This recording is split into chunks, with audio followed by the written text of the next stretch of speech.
in the morning of that day when the Russia played against the U.S. team, and there was time difference 8 hours.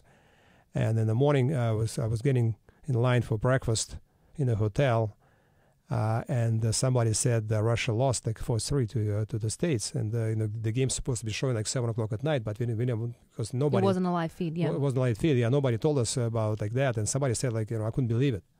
So I'm getting my breakfast meal and go to the practice, and I think we played the afternoon game, and then 7 o'clock was broadcast from Lake Placid, and I watched the game. I would sit down with my teammates watching the game, and it was like a 2-2 after the first period, 3-2 after 2 periods. It was nothing like not even close. It was kind of like a close game, but I knew there's nobody can beat that team. So then all of a sudden 3-3, then 4-3. That was shock for everybody.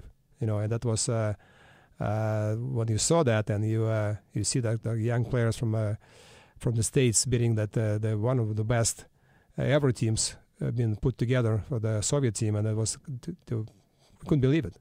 It happened. What did the players say? To me, what was most heartbreaking about it, I think, also was it's not only for the team, for the legacy of these players and the coach to lose, but it was almost like a national travesty. I mean, it's. Well, you know what? It's you're right. You can do like actually like see what happened that time because of Afghanistan, 1979. The Russian troops, and it was like a little bit of hatred and a lot of stuff was negative against the Soviet Union. So and the goal for the Russian team, for the Soviet team, was to win the gold medals in American soil. Yeah. So that was kind of like a signal and the task for the Russian, for the Soviet troops I'm talking about the hockey club, to win the gold medals and show them we're doing the right thing. Whatever we do, like outside of the country, we're doing the right thing. So that was biggest shock that happened to the Soviet hockey at that time, when it's like a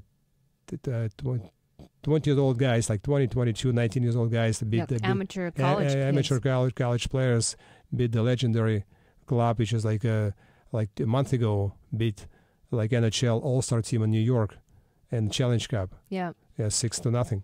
So whose fault was it?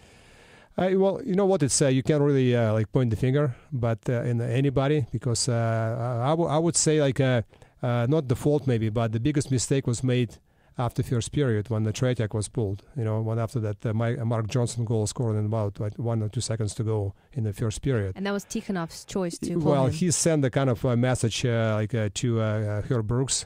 He started to panic in that situation. So and the Brooks and his boys realized that, so they use it properly, so to get the team going and to win biggest game of their lives in Lake Placid. But what did the Soviet Union? Where did they push or point the blame?